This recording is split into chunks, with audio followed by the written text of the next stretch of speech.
Welcome to our very first podcast. This is The Secret Life of a Business Owner.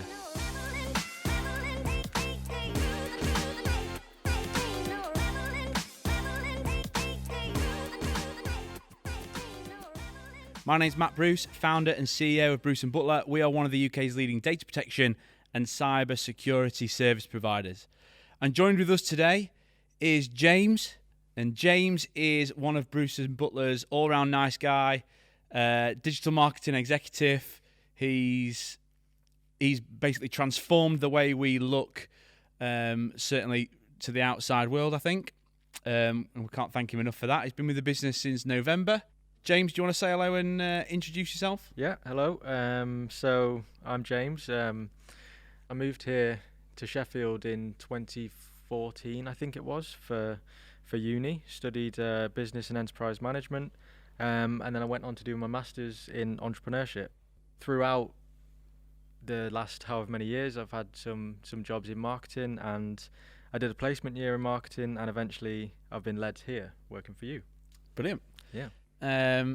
James wants to kick off today by interviewing me, finding out about Bruce and Butler, all about me and my business, and hopefully it'll give you some insight. So James, over to you, mate. Yeah. I suppose first of all we better speak about a bit about you before Bruce and Butler. So what were you doing prior to starting the company? So failed footballer. I think everybody who growing up likes football. Everybody wants to be a footballer first and foremost. Failed footballer, and I know that's going to get a few laughs from lots of people. But pleased to say that a lot of people I played with ended up going on to, for example, playing for England, playing professionally, doing very well for themselves. I was never at that standard, by the way. But yeah, it was a really interesting time. Saw a lot of interesting things. So my background is university-wise. I went to Sheffield Uni. So born and bred in Sheffield, went to Sheffield Uni, never escaped, and it was the football that was holding me in the city, if I'm being absolutely honest. Playing semi-pro and then thinking you're still going to make it. Well, not all Jamie Vardy. So, so I went to university. I studied accountancy and financial management. So, a really exciting degree. Met some really interesting people on my course. Became pals with a lot of them. A lot of them have in fact, everybody who I studied with on my course, who are my pals, they have gone on to be accountants.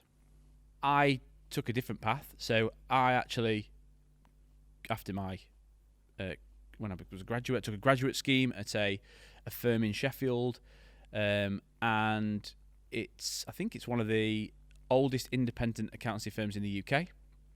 I'm sure somebody will correct me on that, but yeah, I absolutely loved every minute.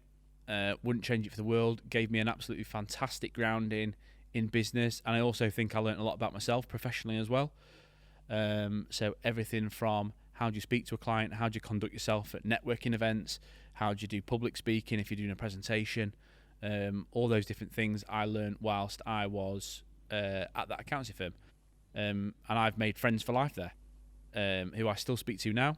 In fact, they're our accountants. But yeah, that was a really, really decent grounding. And then from there, decided that maybe accountancy actually wasn't for me. And then I took a bit of a leap of faith. Yeah, and started Bruce and Butler. Yeah, absolutely. Was it? Was that kind of a feeling? Did you always want to work for yourself, or was that a bit of an impulsive decision at the time? Good question. When I think about it, it wasn't the idea of working for myself. It was the idea of what can I do, and how can I keep driving forward. I think that was more the thing that got me there. And I remember saying to my dad, and he reminded me of this the other day actually. I remember saying to my dad, I said, I need to find that one thing. I need to find that one thing that sits with me better than anything else does, and it's what I want to do for the rest of my life, or certainly for a big portion of my life, because you spend a lot of time at work, probably more so than you do at home, so you've got to enjoy what you do. I absolutely loved accountancy. However, if I compare how I feel now to how I felt then, I have a bigger I have a bigger drive, and whether that's the pressure of owning your own business, it might be that.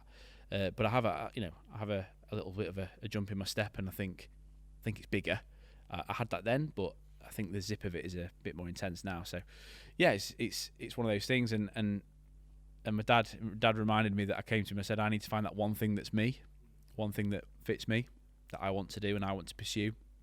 And then he said, I came back to him about 2 or 3 months later and said, I found it, I've got it. And I think that was 2014, 2015. It'll be late 2014, early 2015, and decided that actually now's the time to potentially make that change. Yeah. So you're almost interested to see how far you could go on your own, and yeah, how far you could make it in a business. Yeah, absolutely. I think, I don't know, it's a funny one. Everyone talks about risk. Everyone talks about. Yeah. I saw something. This is all pre-GDPR. In terms of data protection, I certainly saw that there was going to be a need and an importance for why an organisation like Bruce and Butler would be needed. And when we set out, the idea was to provide assurance for organisations. So it was around data protection. Are you working in line with the law? Because data is becoming more and more important. And that was the reason I wanted to give that a bit more thought and say, actually, could I apply the accountancy model of audit and assurance and apply that to how people handle, process data? Because data is becoming much more important. And it's, at the time, it was going to become a bigger risk than what it possibly was. With GDPR. With GDPR, with digital transformation, with the world speeding up, yeah. I think it's fair to say that in technology, data's driving the modern economy.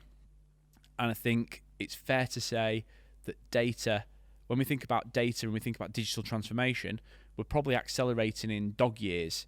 So for every 1 year that passes by, the speed is getting quicker. We're probably advancing in technology 7 years.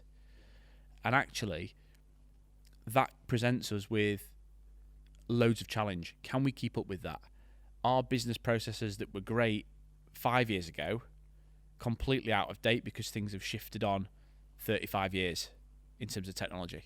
And that's the interesting balance. So, this is pre-GDPR, and then thankfully we knew something, or after doing a bit of reading, a bit of digging in about the subject, before I took the leap of faith, let's call it, I understood that there was going to be some big fundamental change to do with data protection laws. The Data Protection Act 1998 at the time was there to, essentially look after how we handled manual paper records.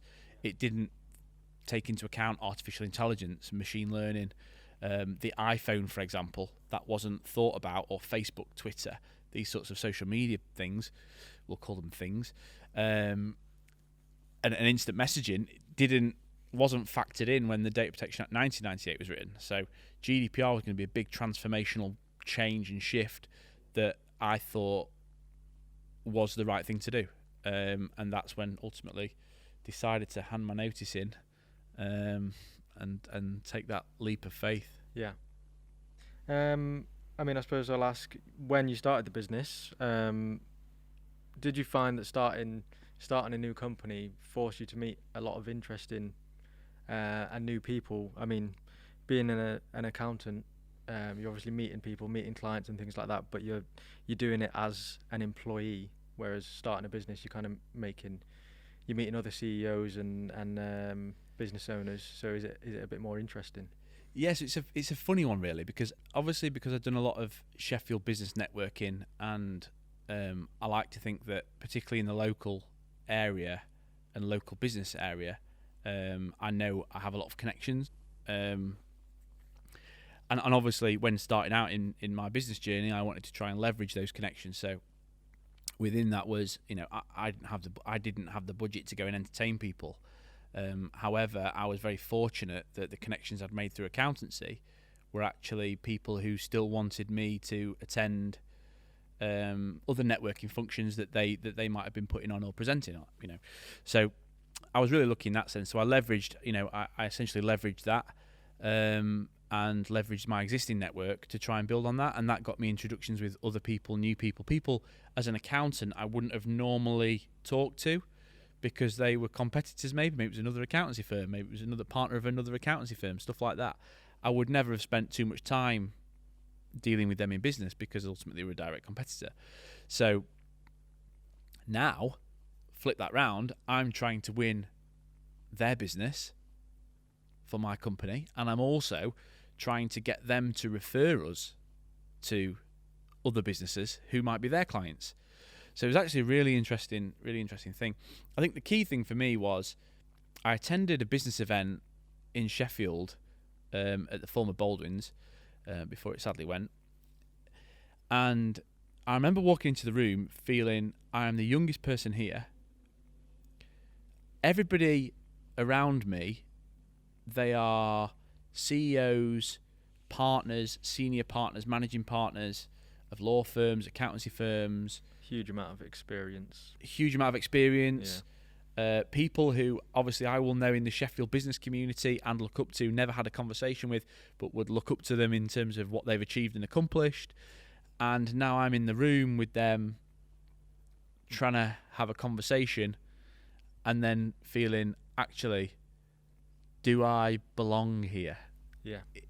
If that sounds a strange thing to say, but there's a part of me which is that self-consciousness that says, actually, should I be here? Should I be in the room talking to this person, trying to sell them my service? That how much credibility does that bring? I'm talking to the managing director or the chief exec of one of Sheffield's biggest businesses, and I'm trying to sell myself. It's a strange one. However, it's a bit like, I think they call it imposter syndrome. I don't think that ever leaves you. I think I've become more comfortable with it, but I think that imposter syndrome idea and gives me that edge. I think I actually leverage that edge a little bit to make sure what I'm saying and what I'm talking about and what I'm delivering is the best it can be, because I know the people I'm talking to are high caliber. Yeah, forcing you to be better. Forcing me to be better, absolutely. Yeah. That's the best way to say it. Yeah. Should we get into how was it hiring your first employee? Yikes. Believe me, out of everything so far that I've dealt with, it's one of the worst things to combat. Yeah. Not because of the person you're employing. It's purely down to me. It's purely down to how I feel. Let me put it to you like this. So, Bruce and Butler is my thing. It's what I'm living and breathing every day of my life. Yeah. It's where I spend most of my time. It's where I'm putting in 80-hour weeks sometimes. It's like, where I'm literally, I've got an obsession. Yeah, your obsession, yeah. I am completely and totally, utterly obsessed with my business. And now what I'm going to do is I'm going to let somebody else start doing bits within that business, and it's no longer going to be me anymore. Yeah. So I'm giving up that part of my business. And that sounds, how I've just explained that, it sounds so simple. It sounds like, well, what's wrong with that? But actually, when you're obsessed with that, it's a really difficult thing to give up that control. And I think, and it's not giving up control at all. It's just basically trusting somebody to do the job that you've hired them to do. Support them. I was very lucky in the fact that the person who I hired was somebody who I knew previously, who had an interest in the area, an interest in data protection, and saw how it was changing. A really stand-up guy, really good, exactly what I needed at that moment in time. So can't thank him enough for how he supported and helped us on our journey as well. But essentially, I had to support that individual into getting their knowledge level up, and so they could start upon their journey of employment as well, essentially, and better themselves, and keep adding to that knowledge and development. And ultimately what that did was I you end up, okay, you can deliver that. Yep, you can go and have that conversation with that potential client. You can do the scoping of that. You can pull together the proposal. And ultimately, step by step, you've got to release that control. Yeah. You've got to let them take ownership. It's a hard thing to do. I suppose at the start you're checking everything, you're kind of like overseeing everything, but then it's just like slowly releasing it, like you say. Absolutely, you're in full control of absolutely everything that happens in the business when it's just you, because you're your own boss. Yeah. As soon as you employ somebody, you've also got the responsibility, and this for me was the hardest thing. You've now got the responsibility of, you're running a business where historically you've just been trying to survive day by day, week by week, month by month, year by year, and you built up that momentum. Yeah. And now you bring in somebody else into the business, and you've got a real responsibility. It was the responsibility element that hit me the hardest. You've got a real responsibility to make sure you don't mess this up. Yeah. Because now that individual has a mortgage, that individual has a car, that individual has outgoings that they need to meet every month. Yeah. And you're responsible to making sure that happens. So it's not just the responsibility of passing on the work, making sure they're delivering 100% as you would. It's also like you feel responsible for them and their security as well. I do. Yeah. I do. Yeah. Yeah. And each month that goes by, we take on more staff. We scale up. We grow. Yeah. That responsibility only gets bigger. Yeah. It's a funny thing to say. Yeah. And I think actually what drives the business now, for me and my motivations, is actually that responsibility getting higher. Yeah. Drives me more. Okay. Whereas before, it was the excitement of starting a business, fast moving, sales, those sorts of things. Now it's more of a, actually, we've got a huge responsibility. Yeah. That I owe to the team. Yeah. So, and we're all in it together. Don't get me wrong. It's not me. We're all in it together. But ultimately, I'm the one steering the ship. Yeah. So whilst we all, I can steer, but we all need to pull in the same direction to make sure we get there. Yeah. And that's the, we're all accountable and responsible, except literally it's my name above the door. Yeah. Now, I suppose on staff, your interview process, obviously, during COVID and like what you did with me, it was kind of a few emails back and forth, and then we had a video chat. What was it like prior to COVID? So first thing I'll say, James, is you're an exception because we weren't looking to hire anybody at that time. Yeah. And I was introduced to you, and after you nagged me a little bit, which was absolutely the right thing to do. Yeah. After you nagged me a little bit, I said, send me a CV, let's have a conversation. And I knew within seconds of us having our video call that you fit, that you were the right fit for us. Knowledge is something we can build. Yeah. Knowledge is something you can learn, you can develop yourself. Some people are quicker, some people are slower. Absolutely fine. For me, it's all around, were you a right fit for our business? Yeah. I like to think I'm a good judge of character. Within that 30-minute conversation, I knew you'd fit. And I'll make sure we had you in the business because you are the right person for our business. I suppose it's like that. I mean, just almost judging character for other employees that you hire as well. You need to make sure they're the right fit and absolutely fit the culture. Obviously. Absolutely, culture's an interesting topic, but yeah, it's one of those where you've just got to make sure that it works. Yeah. Don't get me wrong, you've got other things in there as we get more technical and we get individuals within the business who have certain jobs and certain roles and and responsibilities where they need, they'll have professional accreditations and qualifications, etc., professional knowledge and that sort of stuff. Yeah. So you're going to need, there's some technical element there. Yours was quite an entry level position to start with. Yeah. And so for me, it's not necessarily about what the CV looks like. That's nice as a background and nice to understand the person. But actually, I know within within that, like I say, within that 30-minute conversation, I knew you were the right person and the right fit for the job. Yeah. So how has that changed? So the question was, how has that changed sort of COVID, but also pre-COVID and stuff like that? So interviews, and this is an interesting thing. Interviews are something that if you're searching for a job, it's one of the most nervous things. It's one of the most, you can develop a bit of a complex around interviews and actually the performance of an interview and things like that.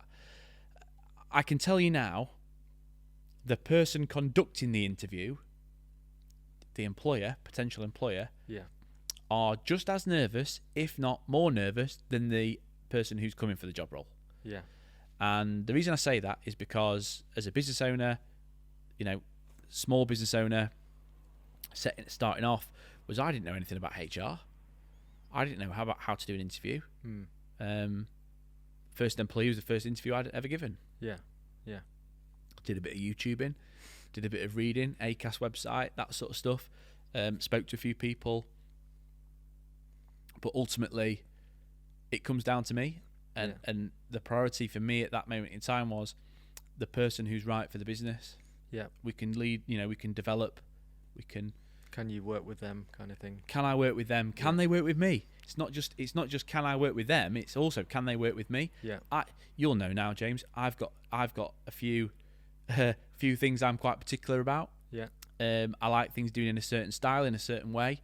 That's not to say that's the best way of doing it. It's maybe just because I'm a bit particular about stuff like that. Stuff like that can't strangle the business, but at the same time, if we are presenting to a client in a certain way, I've got a certain way that I want that to be delivered. Yeah, absolutely. And I get a bit particular, about formatting and fonts and stuff like that, colours and stuff like that. What was it like securing your first office? Did you hire an employee before, or were you kind of moving into an office by yourself? I was quite happy to work from home. Yeah. My business partner Andy Butler, the butler in Bruce and Butler, is not a made-up person. Andy said to me, "You need to get an office. You need to break out of what you're doing here, and you need to get an office, because by getting that office, that will drive you to get into where you need to get to next." And he was absolutely right. So I got an office just down the road from here. It was about 400, 500 square foot, I think. It had one desk and me. Nothing else. I've got photos as well to prove that. And over time, we just built that up. And we went from having just me in there to having... maximum we had in there was 4 employees and me. And then we moved to upstairs in the same building. Bigger office space. Didn't need it, but took a bigger office space. I think it was about double the space. And then so went to about 800 to 900 square foot, let's say. And again, that space was too big for us. We grew into it. And then in October, November 2019, this space became available. Around 2,500 to 750 square feet. So 3 times in what we've just had, or 4 times in what we've just had, 3 or 4 times. And again, the space was too big. But because you've got the space, you grow into it. Because you've got, providing your business is doing what you think it should do and it's on the right trajectory and you can support yourself. That for me, people call it taking risks. That for me wasn't a risk. That was actually the business can support this. Let's move into a bigger space, make it the best it can be. We've got an active space, a bit of a gym space for staff, for wellbeing purposes. We've got nice seated areas. We've got table tennis. We've got nice meeting rooms. We've got toilets in here. We're not shared. We've got a shower for people who've used the active space, treadmill, bike, all that sort of stuff. We're trying to make this space be the best it can be for the team, to get the most out of the team. And we don't want it to be like just where it's quite clinical desks, machines, workstations, in, out, go home. I want people to own like this space. You're going to spend a lot of time here. You've got to enjoy it. Absolutely. Yeah. And for me, it wasn't a risk. It was the right move to make, and we have luckily, thankfully, grown into it. And we've just taken on another 1,000 square foot in this office as well. Just knocked through for some new services that we're developing and offering moving forwards. So very exciting, but absolutely the right thing to do. If we count that space over there, again at the moment too big for us, but we will build into it. Yeah. If you don't put yourself in a position where you've got to, you'll tread water. Yeah. Tread water is no good for anyone. No. So now I suppose onto the topic that every business owner or CEO has had to go through in the past year, COVID-19. What was it like when you first heard the news about lockdown number 1? What was the atmosphere like with staff and what were you feeling yourself? I think at that time it was quite scary. Not necessarily for me, but I think it was the unknown. So any business owner or any individual, if you know what you're working with and you can understand that, you can then play the game to those rules. If it's unknown, you don't know what's coming day to day. You don't know how other people are going to interpret things. You don't know how that's going to change and shape very, very quickly. And it all happened very, very quickly. I remember sitting in a client's office literally the day before, and I was due to go in the next day, and there's this little set of lockable drawers there, and I know that a pen of mine that is one of my favourite pens is still locked in that drawer because they've not reopened their office yet, but I've been assured I will get it. It was literally overnight. We knew this COVID thing was coming, but we didn't know what it looked like. We didn't know what it was going to be, how it was going to be. But as a business, we were very lucky. So when I started the business, it was started and built to be agile. So by default, people have the ability to work from home. So we have a situation where we don't have any sort of like on-site servers, so we're not tied to the office, which is great in one sense. And staff were able to very quickly overnight work from home. So the only thing I had to do was make sure they all had appropriate headsets, make sure that they had the right working environment at home and supported through that, and just make sure from a wellbeing perspective how we would handle that as well, because it wasn't just about can we still deliver our services, which we could because we could work remotely. It was more actually the grind that's going to put in on people. Yeah, and the same environment 24/7, not like getting out to the office and having that time away from home. You're always at home. It's absolutely, and never underestimate the time it takes you to get to work and the time it takes you to get home from work. Never underestimate that time, because that's a nice way of disconnecting and switching off. Obviously, it's my business, but when I started working from home with the COVID rules, it was very much I would get up. So my day, it involved walking the dog, getting up really early, maybe 6, half 6, walking the dog, sorting the dog out. The missus would go to work, and then I would start working. And we're talking sort of like could be like 7 o'clock. I'd still be working at 7 o'clock in the evening when my wife got home, and then I'd do the same again, and the same again, and the same again. And even though I live and breathe this business, that for me had a real negative effect on my well-being and my mood and emotions, because I felt like I couldn't escape it. It was really difficult. So that idea of the commute, don't ever underestimate it. It's actually something I found that because of COVID, I've got a lot more time in my day because I'm not having to travel around the country. However, that commute is something that is very, very important for me as an individual. Maybe not for everybody, but for me certainly. But yeah, we were set up to work from home. I can hand on heart say that the team we've employed conducted themselves unbelievably in terms of delivery. How they communicated with our customers, how they, again, goes back to that very first question about your employee. You know, first employee, you got to trust them in what they're doing. You know, the team, our team, it's not my team, it's our team, very much delivered everything how we want it to be delivered and more, and were put under an immense amount of pressure by clients because they were all making digital changes that involved security aspects, that involved privacy aspects, and we supported our clients through that change, which was, you know, real testament to them. Can't thank them enough, and they know that as well because it's been said. But yeah, really, really strange times to own and run and operate a business. I mean, we were very fortunate that because of that, we didn't have to furlough any of the team. I had a very open conversation with the team around furlough, and I very openly said it might be something we have to do.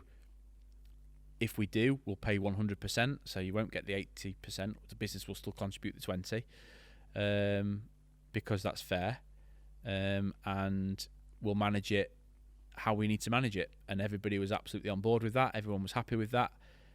It was for me, that was a big relief because it was an unknown, and the way that they took that as a team showed me actually, you know, a huge amount of maturity, and put, you know, in a time of uncertainty, took a lot of weight off me. Yeah. By doing that. So yeah, really, really, you know, the team are fantastic.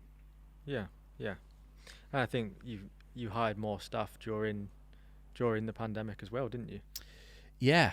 So and increased services as well. So yeah. So maybe like the start was scary, but then it kind of getting used to it. Yeah, absolutely. So the interesting thing is that we were launching our new services, which were ISO 27001, ISO 27701, which is a privacy information management system, 27001 information security management system, our security operations center, and our pen testing. So we wanted to develop those services anyway at the start of 2020, and we didn't stop. Yeah. So because we were very fortunate that our clients continued to be our clients, and we gained a bit of work through that process as well, through COVID, we didn't, you know, I looked at the business plans, we put it on hold for about 3 months, and then actually got to the summer and I thought, you know what, let's do it. Yeah. So we did it. Again, very fortunate with the hires we've made. Added a lot of value to the organisation, a lot of value to the business. And we'll continue to progress forward. They're still in the infancy at the moment, let's say, but we're delivering. Yeah. It's delivering well above what we thought it would at this moment in time. And yeah, I'm really, really pleased with how it's gone. So we have hired. It's a bizarre thing to say. I know a lot of businesses, you know, I find it hard to say actually, because I know a lot of businesses really found it hard during COVID. Yeah. You know, livelihoods have been ruined. And I am sensitive to that, but the reality is we have grown during this time. Yeah. Whereas other business owners might have just focused on what they were doing already, almost like trying to retain staff, keep staff, but maybe come out worse for it. Whereas possibly. Yeah. I said something earlier. I said, you know, about treading water is no good for anybody. I think if you, as a business owner and as a business, if you continually tread water, you'll get to the point where you'll get tired. Yeah. And you'll drown. Yeah. And that might be over a week. It might be a month. It might be a business that's been around for hundreds of years. If you tread water, you will get tired. You will drown. Yeah. You know, if we were being funny about it, we would look at something like a Blockbusters and a Netflix, for example, where Blockbusters had the opportunity to buy Netflix and said they didn't think it was going to be a thing and didn't. That's because they were treading water. They didn't want to move anywhere. They were happy with what they'd got. They tread water. They got tired. They drowned, and somebody else swam by. Yeah. And you know, you find that for me, it's a hard one, but the right one, if that makes sense. Yeah, no, absolutely. Yeah. It's but it's a challenge. It's a real challenge. Now I suppose I'll ask a bit about entrepreneurial traits, and maybe you think about them, maybe you don't. I'm not sure, but I think we mentioned about being a risk taker. So normal characteristics of an entrepreneur: being motivated, innovative, creative, and decisive. Do you think that these are traits that you're born with, or something you can learn? Oh, James. Do you think I've got those traits? That's the first thing for me. See, I listen to that and I go, risk taker. I don't think I take too many risks. I think they're calculated risks. It might be calculated for you, but from an outsider's perspective, they could be risky. Yeah. Okay, so I think I would take calculated risks. I think motivated, absolutely. Yeah. I get up. I'm a morning person. I get up very early. I'm more productive in the morning. I like to get things done before people come into the office, so that I have time. I can give my time to them as and when they need it. And I'm probably one of the last to leave the office every day. Yeah, well, you are the last. I do a lot of work when nobody's watching. Yeah. I would say I'm motivated. Yeah. What was the next one? Well, creative. I've witnessed the creativity, I suppose, in the marketing work. I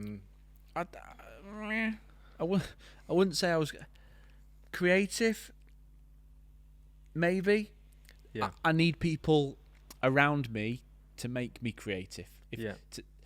I have to be supported in that creativity. Bouncing off others, kind of thing. Yeah. Yeah. I don't like to work.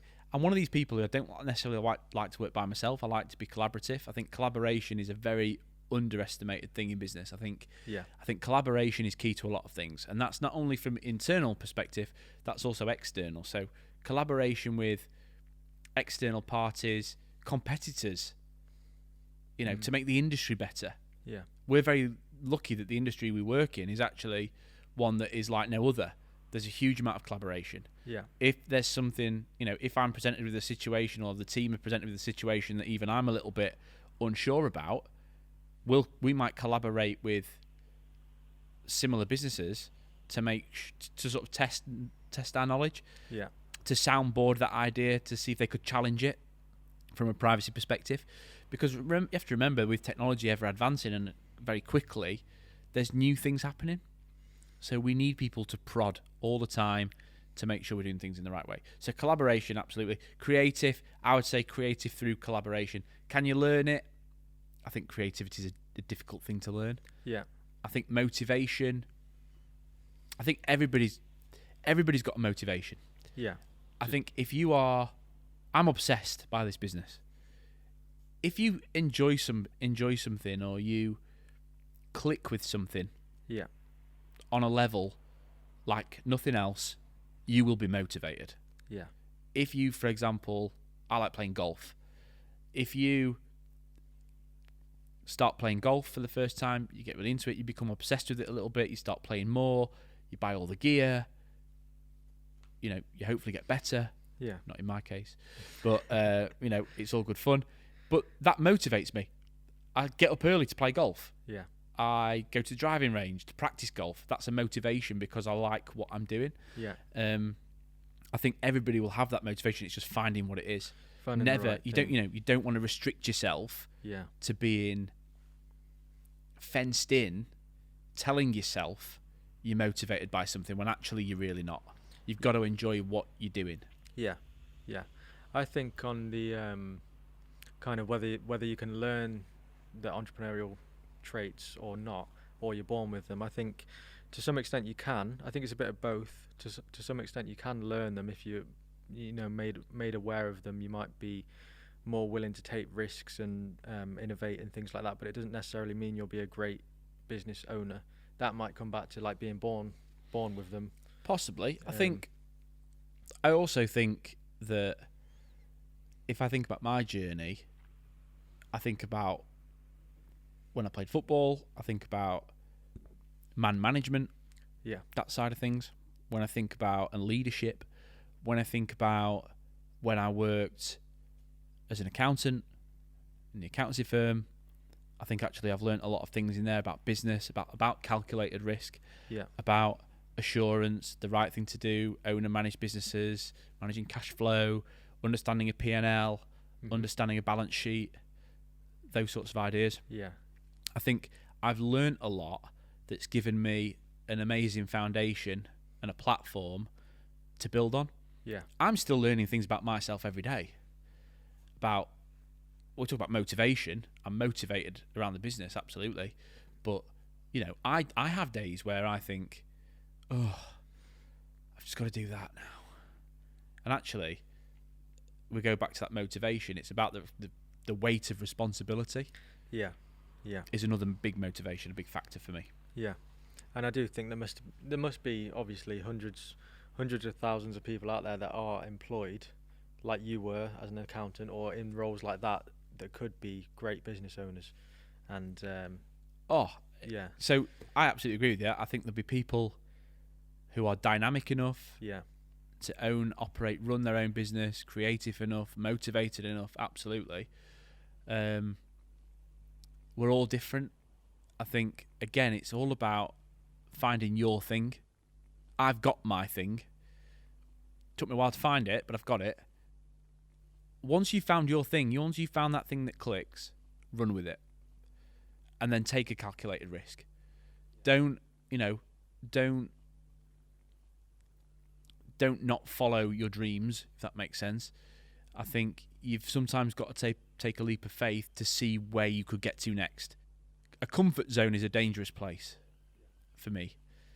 A comfort zone is acceptance of that's it. A few sirens going past. But yeah, a comfort zone is an acceptance of that's it for me. And again, I go back to that idea of treading water. A comfort zone is we know what we're comfortable with, and it is an element of treading water. I think you have got to put yourself out of your comfort zone, one, to push yourself and better yourself. If you put yourself out your comfort zone and it doesn't happen, learn from it. There's only going to be positive by doing it for me. You'll put yourself out your comfort zone and you'll either win or you'll lose. But if you lose, you learn. And there's no harm in losing and learning, because when you go back again, you're going to be twice as strong. When you put yourself out your comfort zone again, you're going to be twice as motivated. You're going to be creative because you've done something different. You've got to think again. And changing that mindset actually goes back to your point about an entrepreneur's traits, is actually by changing your mindset in how you approach that, you'll be motivated, you'll be creative. And I think that's a really interesting way of working. But yeah, I'm not afraid to lose. Yeah. But I will learn. Yeah. And I'm open to learning. Yeah. Okay. So a bit about culture and creating a culture in the workplace. So something, first of all, I've found is the idea of teamwork and team culture is clear. Like I've personally, and I'm sure all staff members feel like they can go to anyone to ask for advice or help in any of the work they're carrying out. Amazing. Likewise, coming to you. But that must have been something that you really wanted to kind of achieve first off. Did you really think about it much, or how did you go about kind of instilling a culture? Well, first thing, yeah, what you've just said is not something we've spoken about before, but what you've just said is amazing for me. That's what I would hope it was like in our business, but actually hearing it is, cements that for me, which is amazing. When I set out with my business, I think a culture is not something I can instill in a team. That's my first point. The first point is I cannot create the culture. I can lead by example, absolutely. I can be a leader in that respect. I can set a good example. But what I don't think I can do is I don't think I can create the culture. So something we did when we moved into this office, a few months after we moved into this office, it would be sort of Christmas 2019, is that I sat down with all the team, funny enough, on these sofas, and said, let's have a conversation about values. What do you think? I'm going to give you guys a week or so. Go away, have a think, discuss with yourselves, discuss with me, get information, however you want to do it. Let's come up with some business values, corporate values, how we want to run our business, or what we want to live by. And I wrote some down, and I had my own thoughts. And they came back with some values that are very similar, and some values that were completely different to mine, but they were better. And for me, looking at those values, I was blown away with, actually, that is more Bruce and Butler than I've come up with. And that's because they've owned them. And they instill and they live and breathe by those values, every day, every working day. Culture is a hard one for me. Lead by example. And I suppose as the challenge is, when you keep growing, you almost have to rely on your senior employees here to kind of teach and help people learn that culture. Yeah, absolutely. Absolutely. I also think that if you have to teach somebody the culture, they're not the right fit. No, yeah, you're right. You don't teach the culture. The culture will naturally live and breathe. It'll naturally guide people on their path through the business and how they should and shouldn't operate. One of our values is be real. Be yourself. We want to empower people to be themselves, to have their own personality, to have their own identity, to be who they want to be, and they'll be supported in that, and they'll be accepted for that. It's like the business. We have to be real. Why pretend you're something you're not? Why say you've got a value that actually because it looks nice on your website and looks nice in your literature, you want to say that, but actually, if it's not real, it doesn't matter. Okay, well, I suppose on to final questions. If you could do it all again, what would you change? Oh, God. Without saying you wouldn't change anything. If I could do it all again, what would I change? I would have given the team wellbeing time earlier. So, for an explanation, in our business, we have what's called wellbeing time, where we give employees 45 minutes to an hour on a Wednesday, but they can take it at other parts of the week if they want to use that time paid for by the business in additional to any breaks or lunch breaks and lunch hours, to use it for them, to invest in themselves. That can be going for a walk, that can be baking in James's case. James has done a bit of baking.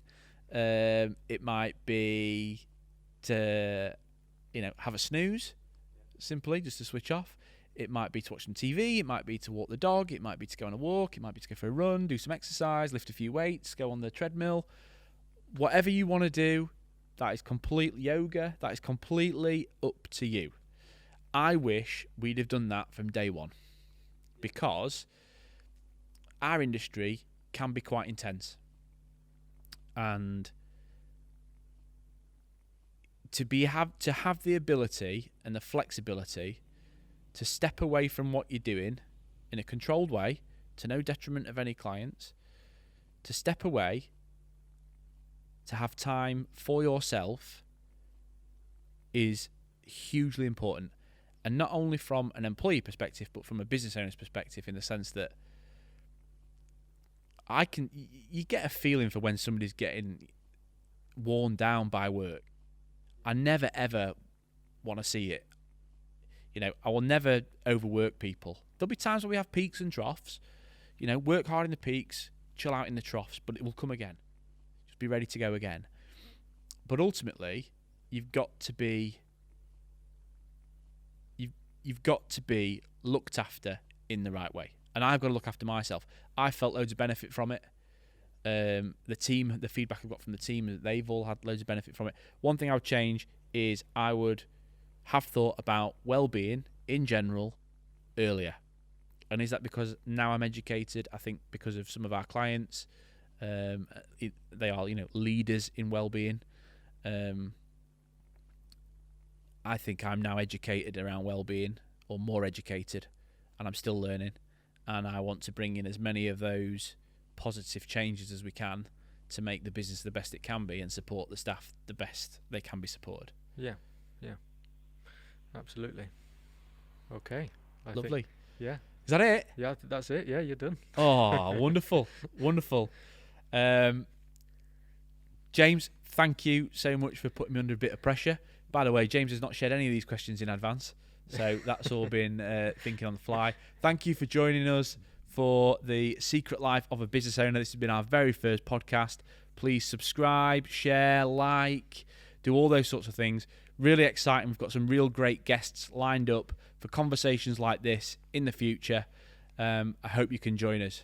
James, thanks again. Thank you. And see you all soon.